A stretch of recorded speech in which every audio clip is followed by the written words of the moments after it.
Welcome to Ownership Essentials Practical Insights for Successful Ownership. I'm Scott Elliott, and today I'm joined by Sabrina Wall, CEO of the Franchise Brokers Association. Now, the FBA plays an important role in the franchising space. It educates franchise consultants and brokers to guide candidates with integrity. It gives aspiring owners tools to understand and to make the most of franchising, and it screens franchise concepts so that only quality opportunities, good franchises, are represented. Now, Sabrina has personally evaluated hundreds of brands. She's spoken with hundreds more, and this gives her a unique perspective on what makes a franchise strong and sustainable. Sabrina, I want to thank you for speaking with me today. Thank you so much for having me, Scott. Outstanding. So we're going to dive in on the theme, Sabrina, of how to choose a franchise that's built to last, right? Mm-hmm. When someone first explores franchise ownership, the options can feel endless, right? So from your perspective, what are some of the most important qualities that separate strong, sustainable franchise systems from weaker ones? I think that anytime you are going into a long-term partnership with anyone, whether that's a marriage, a friendship, a business partnership, it's really important to understand the values and philosophies of the people that you are connecting with and going to do whatever it is you're going to do together. So I think a lot of times when people are thinking franchising, they automatically go to numbers and opportunity, and oftentimes they can miss the match as it relates to values and culture. And just like if you were marrying someone who really you didn't really like that much, it might create a more challenging relationship. Or let's say you did like them, but you guys had completely opposite views on how to manage the family household and the finances and raise children. Those things can create problems or issues in the marriage.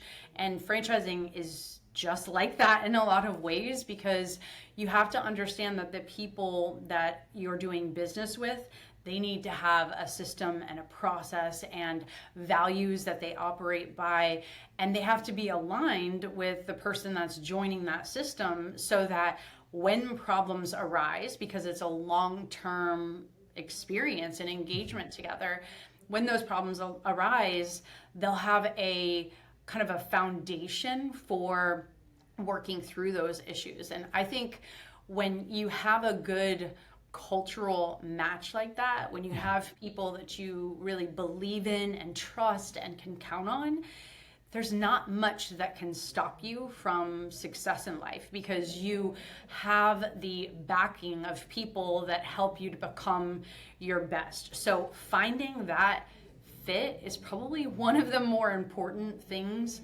to look at in the evaluation process, and it's often not valued as much as it really should be. Mm-hmm. No, those are some really great points you make there, Sabrina. These are not things you're going to find in a franchise disclosure document, right? You can't just study the numbers, study the what's been published, and say, yeah, this is a good cultural fit for me. You gotta get to know them. You got to date them for a bit, right, and figure out what's going on. Yeah, so that's good.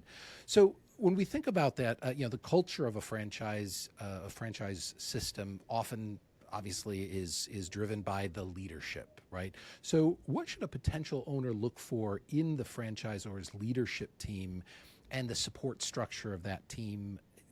Something that signals long-term stability. Yeah, I mean, in the business world in general, I think there are different types of people. Some people do really well with a culture that's more competitive, and they enjoy getting kind of like a common enemy, and they can do really well in those competitive types of situations. Other cultures do really well when they're, not going through the competitive side, but are more collaborative. Like, how can we win together? How can we partner in all these unique ways to find synergy? So there's different types of cultures out there, and we we use some tools that help us to assess what the culture is of the franchise, and then also what the culture fit is for the individual that's looking to go into that franchise. So we have actual scientific data that helps us to see and analyze that. But if you didn't have that and you were just looking at the brand, you would want to look for things like, how well do they work things out with their franchisees? So in that franchise disclosure document, you can actually see how many lawsuits, how they've handled conflict in the past. And it shows up in that document, as well as validation when you're talking to other franchise owners as part of the process of evaluating the franchise. You can actually talk to other franchise owners that are in the system today. And so you want to ask questions like that help them to evaluate, what do they do, the leadership, when things go wrong, when things aren't as smooth, how do they handle it? How do they show up? And we have had so many examples of franchises that have had a franchise owner who got really sick and maybe had cancer or something and wasn't able to even run their business. And that franchise system came in and sent out managers and ran their business for them while they went through chemo. Like, things like that happen all the time in this space. But you have to have leadership that shows up when things get hard and is able to be that extra support when things aren't as smooth. So those are some like more cultural aspects. But if you're looking at the data, there are a few metrics inside of the franchise disclosure document. So inside of that document, you can actually see the retention rate of franchise owners if you know how to do the calculations. Okay. So like you and I have access to these scorecards of franchises, which basically tell us how well they are retaining their franchise owners year over year. And so that's something that you would look at, because if a franchise has a really high attrition rate of franchise owners, they're probably not doing the best job of supporting those franchise owners, because they're going in, starting the business, and then leaving the system. But the reverse is also true. You have franchise systems that do a fantastic job of keeping and retaining their franchise owners year over year. And if you're running a business, you're typically not going to stay in business and do the work associated with the business if you're not doing well at it. And so when you see franchises that consistently keep these people in their system year over year over year and have that longevity of the owners within the system, then that can give you a sense of comfort that, okay, they have something figured out and they're doing the right things to be able to follow through on their promises of supporting their franchise owners to a successful business. And then I would also say that in the disclosure document, there is a section that actually lists the experience of the franchise leadership. So you can see how long they've been in business, how many subsidiary companies they own, are they a franchisee of that business as well? So you can start to understand what their actual background is. And with any franchise system, you want to see experience, that they've proven themselves to be a solid professional in that space, so that they can give you really good advice as a prospective franchise owner and as a franchise owner within that system, if you choose to do that. So those are just a few of the things that we look for and consider to be very important to selecting the franchise option that might be good for an individual. Nice. No, that's all very that's very insightful, ways to dig into the FDD data. So, a lot of people give attention, obviously, to the item 19, the financials, right? The investment range. So you highlighted, bankruptcies and litigation and how they show up, like with conflict. You highlighted retention rates, kind of doing the math of growth or shrinkage of the, of the franchisees, and also paying close attention to the background of the leadership there in the FDD. All very, very, very good approach to analyzing that data. You also mentioned validation, again, talking with existing franchisees, and this is really where the rubber's going to meet the road for most candidates, right? For most clients of mine and other brokers. What are some things they should make sure they ask if they want to uncover the true strengths of the system? Questions they don't want to miss, they don't want to gloss over when they're going through validation. Validation is such a beautiful process, and it's one that it's unique to any other type of investment out there. You can't buy real estate and then go talk to all the past owners of that property to see how was your experience with that piece of property. If you're going to buy stocks or bonds, you don't get to go talk to all of the other owners that have purchased it before you and see what their experience has been. But franchising allows for that, and not only allows for it, it is part of the process. You go through a research and due diligence process where you talk to franchise owners and ask them questions about their experience as an owner. What has it been like for them? Would they do this again if they had to choose it again?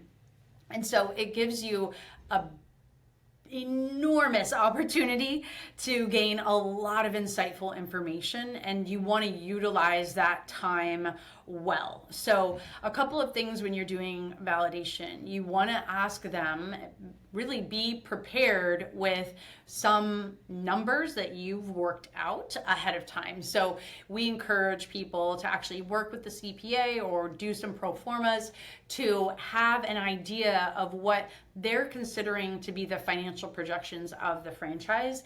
Mm-hmm. And when you're going in and talking to those franchise owners, you want to ask them, the way you ask them financial information is by saying, here's what I'm estimating, here's what I think, does this align with what you have seen or what you have done as an owner? Are my numbers really far off, or are they right in alignment?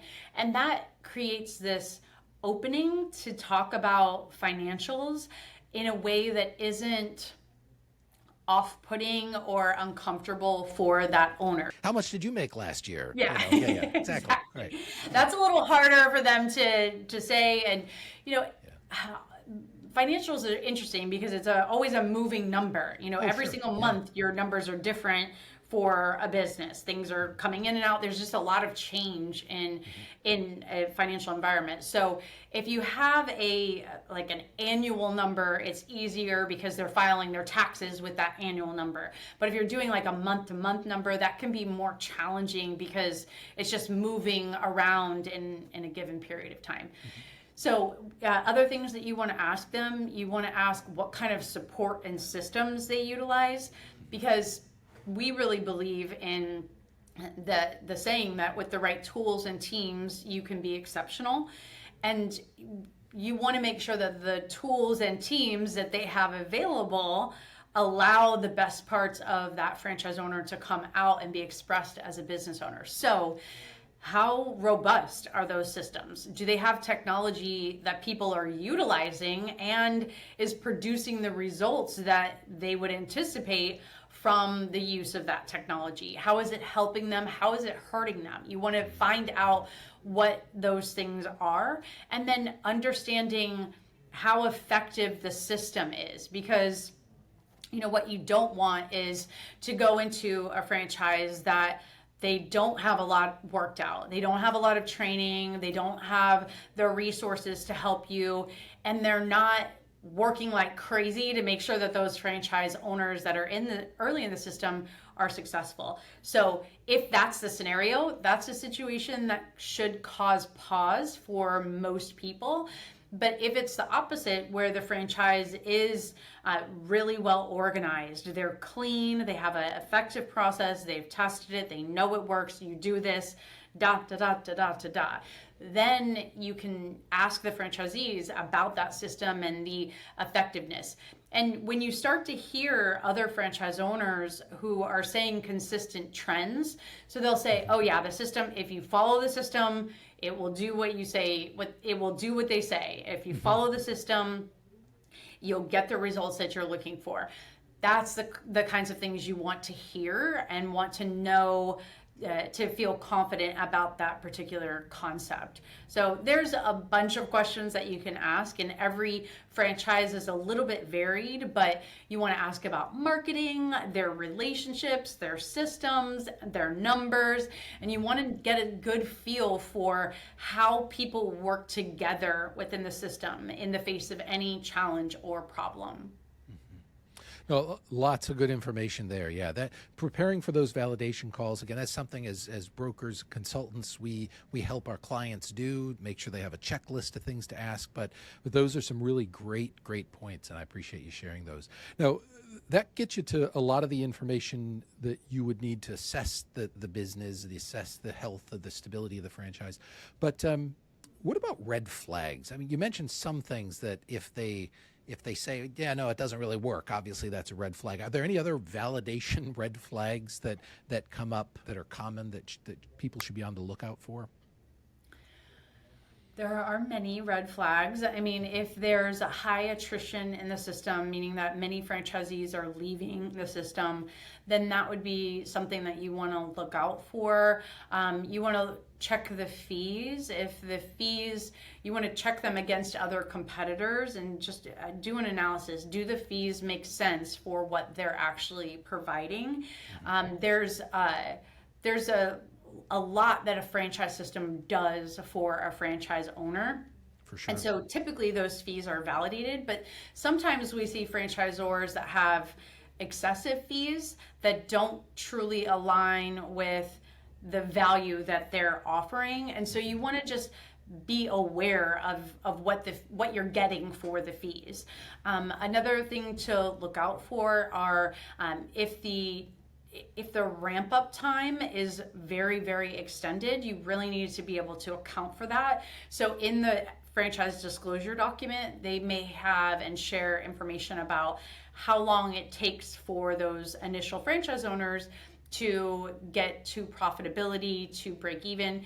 And so when they're showing that, it takes maybe 3 years, or here's the numbers for franchise owners with 3 years or more, when they're showing information like that, you want to think, okay, why aren't they showing information on year 1, 2, and 3? So those can be things that you want to look out for. Also, inside of the financial sections, it's very important to read the notes in those sections.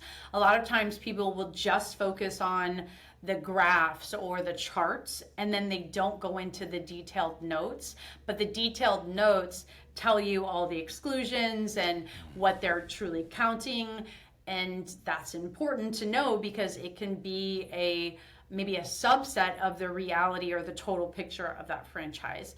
Other red flags, I mean, we encourage all franchise owners to use a franchise attorney to review their disclosure document, because franchising is highly specialized and you're going into a long-term contract and commitment with this franchise. And the benefits when that is done well are incredible. Like, you can achieve incredible amounts of success when you align with the right franchise and they align with you as an individual. But if you don't understand the contract that you're getting into, you can have some unexpected surprises. And so we always encourage people to have that meeting, go through and make sure you're doing your proper due diligence so that you can get the insights about what's going on with that system. Sometimes the franchise attorney will tell you red flags, or sometimes they'll require or say, like, this is really important to get this line taken out of the disclosure or of the agreement, because without it you could be at this higher risk of exposure. So we do recommend having that attorney on all calls. But I think overall there's any business that you go into is going to have pros and cons. It's going to have good days and bad days. Yeah. And again, going back to the people behind the business, often matter more than what some of the components of the business are, because the people are what are going to take any situation that is negative and help turn it into something really positive. So for instance, during COVID, there was a franchise system that, they did like restoration. So if floods and different damaged facilities, maybe mold or something. And in COVID, people were, on lockdown, and this was, all these businesses were kind of in this freeze mode. And that organization did such a good job of retrofitting all of their machines to be these COVID sanitation machines. And so they turned these machines that used to clean carpets into these sanitation machines, and they marketed and armed their whole team, and they went out and had one of the best years of their entire history because they got their franchise owners mobilized and working towards a solution, answering the problem in the marketplace. And so many franchises did things like that where they took a negative situation and turned it into something great. So you want to look for brands that have that kind of tenacity, that kind of willingness to get things done and to support their franchisees through any challenge. Yeah, a track record, right? To see that they have a track record of innovating and like you said, rising to the challenge, rising above. I think that's great. And you make a good point too, Sabrina, that business is messy, right? I mean, there's no perfect business that's just smooth sailing all the time. So invariably, a person who's evaluating investing in any franchise system, they're going to see or hear of reports of things that don't go so well, right? You're going to see some negative reviews on Reddit or whatever. Is there a way that, or do you have any advice for distinguishing between or separating between, say, temporary challenges that were bumps in the road that needed to be overcome versus true systemic challenges, like you do not want to invest in this business, and not make that decision just based on some Redditor that nobody knows who he is or where he is, right? Well, I think part of that is identifying the source of the information. If it's just some like internet hater rater, then it may not be a good, viable source of information. Here's where I get a little, I guess, outside of the box. What I do is I look for the presence that people hold. So when you're going through and evaluating a business, or when you're going through and evaluating any type of partnership, you want to check and see how emotionally aware and developed is the person that's in front of you. And when people are kind of ranting and venting and ranting, they often are coming from a layer of awareness that is not as healthy as some of the other options that are available. So I think when I'm going through and helping people evaluate, I really look at the presence that they hold. How calm are they? How controlled and steady are they whenever things are hard? And that's something that, being in our field as franchise brokers and consultants, we're in long-term relationships with these franchise concepts.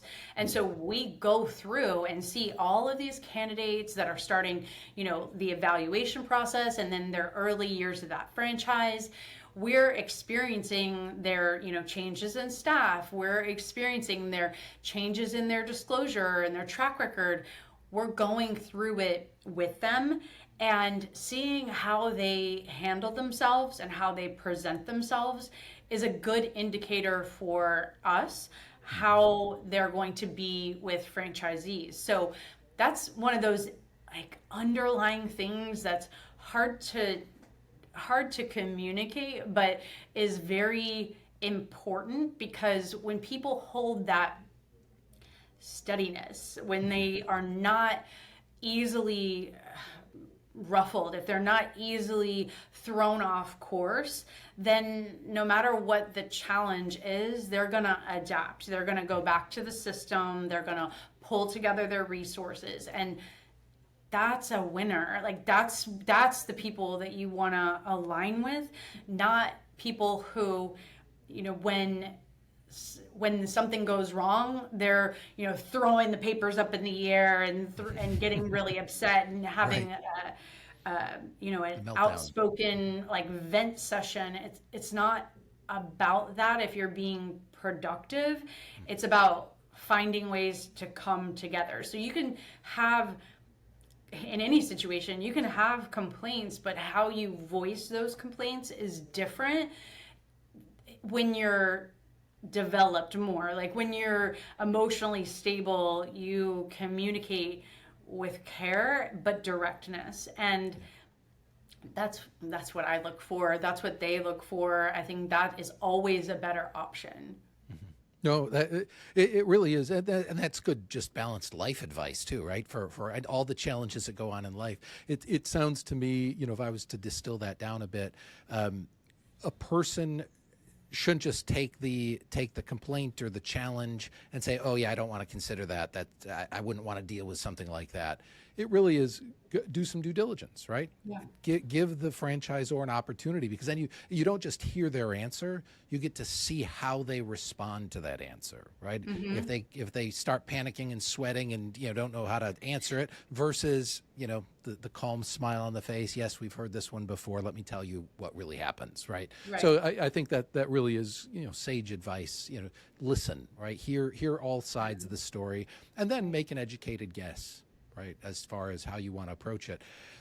And one thing I love that all the experience you're bringing to the table here, and all the network of the hundreds of brokers that are part of Franchise Broker Association.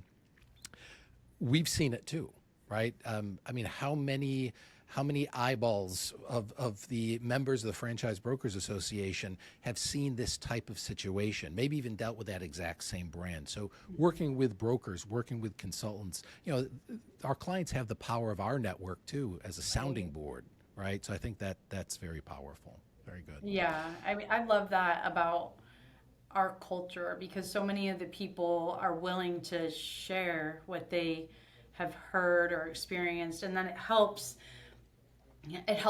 everyone to have that kind of tribal knowledge, and it helps us to bring up any issues and resolve them, so that we're always refining and getting the best of people to show up in situations and in our community. Yeah. No, that's really great.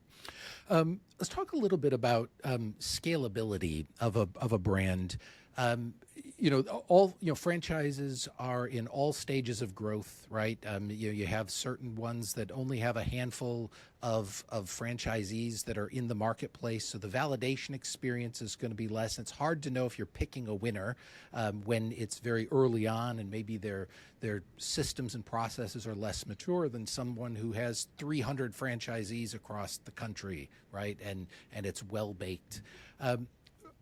Do you have any tips, tricks, tools, or whatever to talk about how to tell if a brand is really positioned for growth, maybe at risk of expanding too quickly before they're ready if they're an emerging brand? What are your thoughts on that? Because it should not be a red flag when someone is early in franchising. It's a great opportunity, but you want to pick the winner. So what are your thoughts on that, Sabrina? Everybody starts somewhere. So there's always going to be new franchises. And I think there's different types of franchise owners.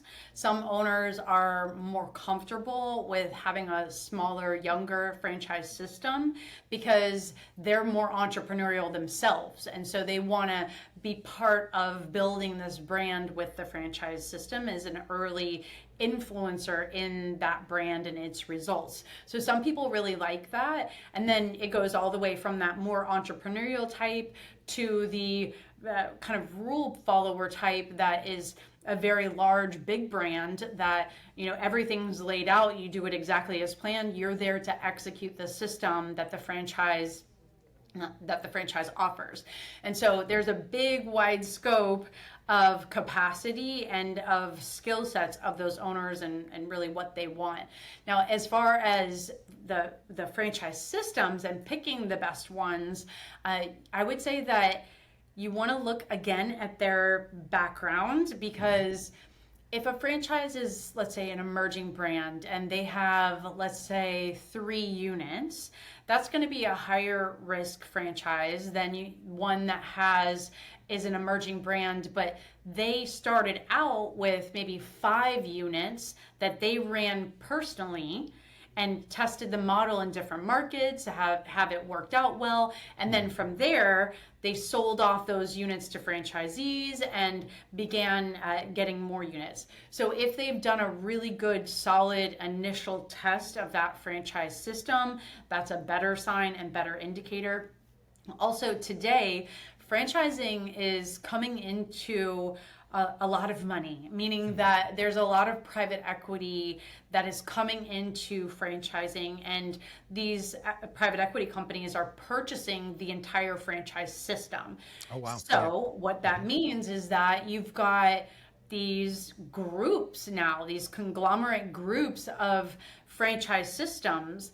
And so when a brand, let's say they have 20 units, and they're purchased by one of these groups, these conglomerate groups, that brand is now going into the infrastructure of this larger organization that has done this over and over and over. So they can tend to have an advantage in launching those early stage brands because the infrastructure is already there and set up. It's just adding the people, and they know what people to add and when, because they've done it over and over again with these different various franchise brands. And then I would say when you've got a franchise that is really starting to launch well, people are very excited about it. It's got a very interesting model. They're showing good numbers. They have a lot of credibility and good people around them. When that happens and you start to see the franchise brand growing and growing quickly, that can be a warning sign in the franchise space, because the types of people that you have to staff a franchise system with are more experienced, qualified people.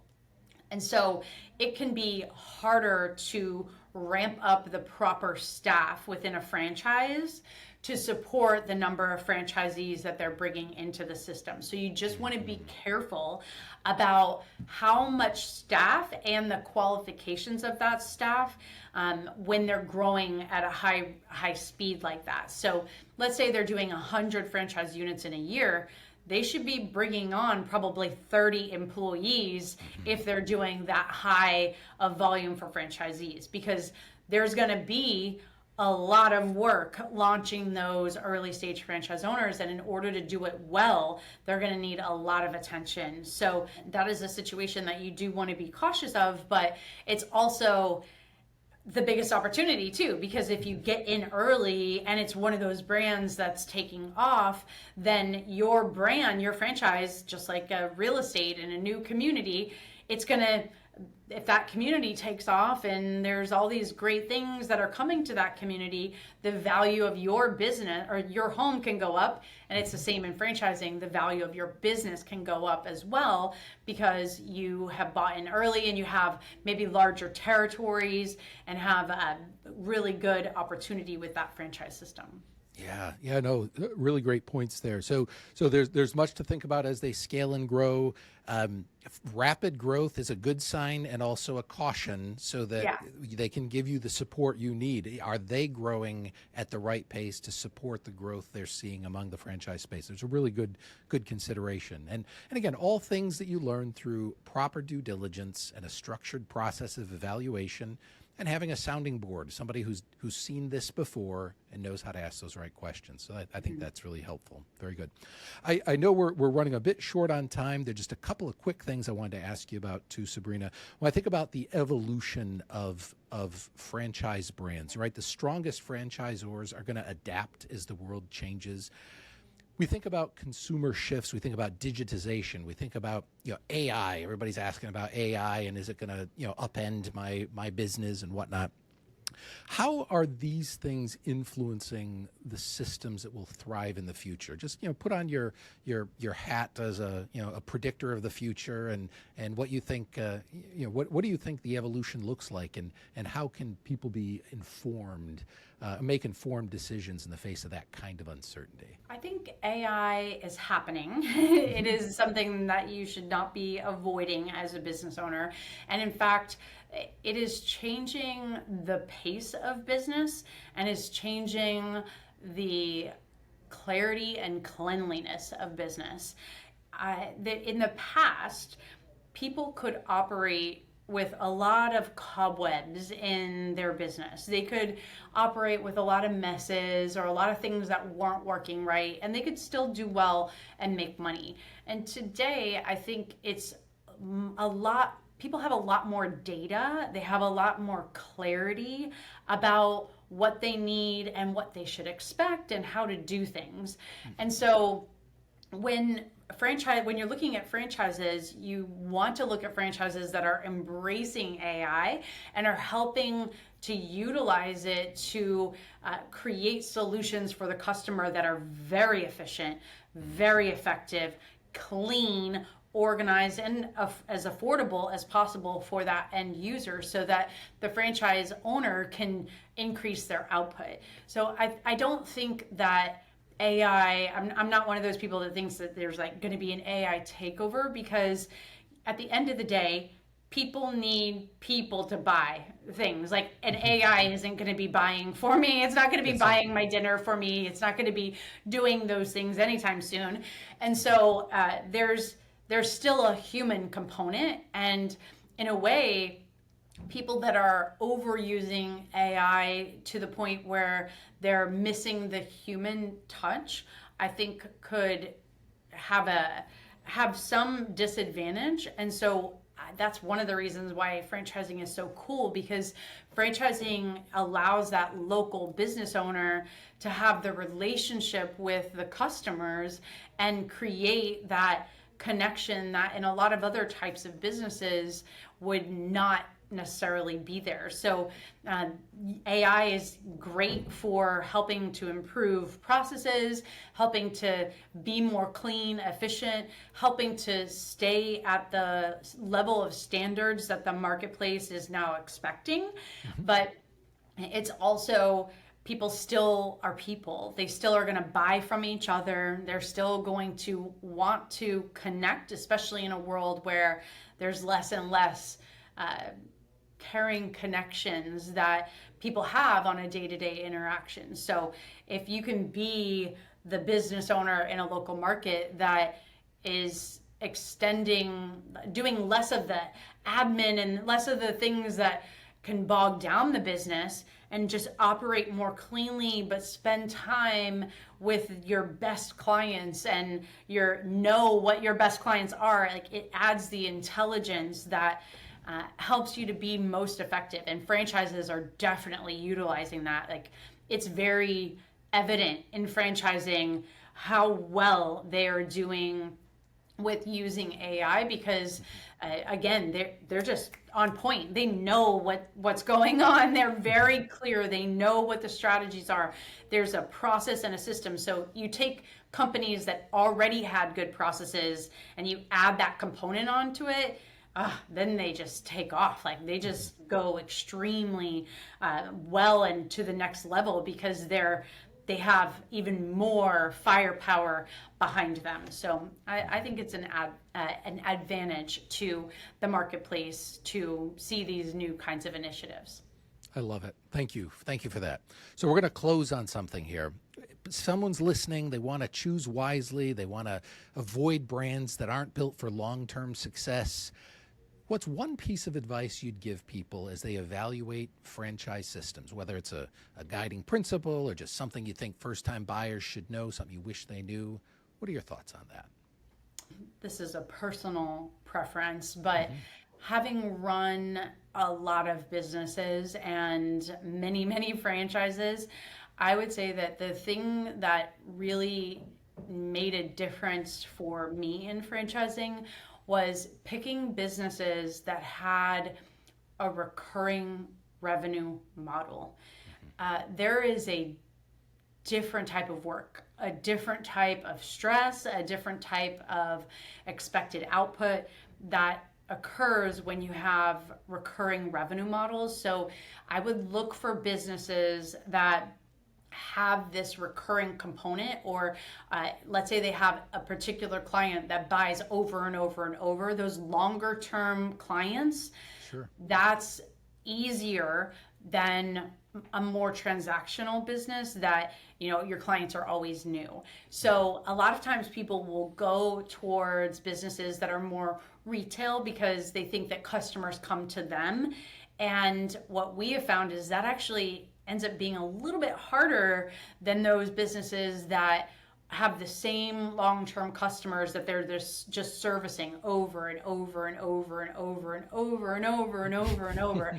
Because when it's that, your experience as an owner just changes. Like, you can have very long-term developed relationships with your customer base and with your employees. It creates a level of stability, but it also creates a compound effect where you keep your solid customers that you've had forever, and then you add new. So it's like make new friends and keep the old. One is silver and the other is gold. It's kind of like that. It's like, you know, you're building the foundation that keeps you steady and strong and organized and clean, but then you're making new friends and new customers that are continuing to elevate you. So you're always rising along the path. So for me, I just find that type of business is an easier model than other types of businesses that are more transactional. So my advice would be to look for businesses like that to create a level of stability. Yeah, no, it really is good advice, and it also helps the exit strategy too, right? A recurring revenue model really helps if you're trying to sell or whatever you're trying to do to exit the business when you get to that point. And I love how you described it. It's not just subscription based, right? Recurring revenue has a lot of forms. Recurring customers, people who come every day to buy what they want to buy, or home services where they have certain services they need every year at the same time of year or whatever. So many ways we can find recurring revenue. I think that's great advice. So thank you, Sabrina. Really appreciate you spending time with me today. I'm so glad to share your insights with my audience, and I really appreciate you taking the time. Oh, my pleasure. Thank you so much for having me. I appreciate it. Outstanding.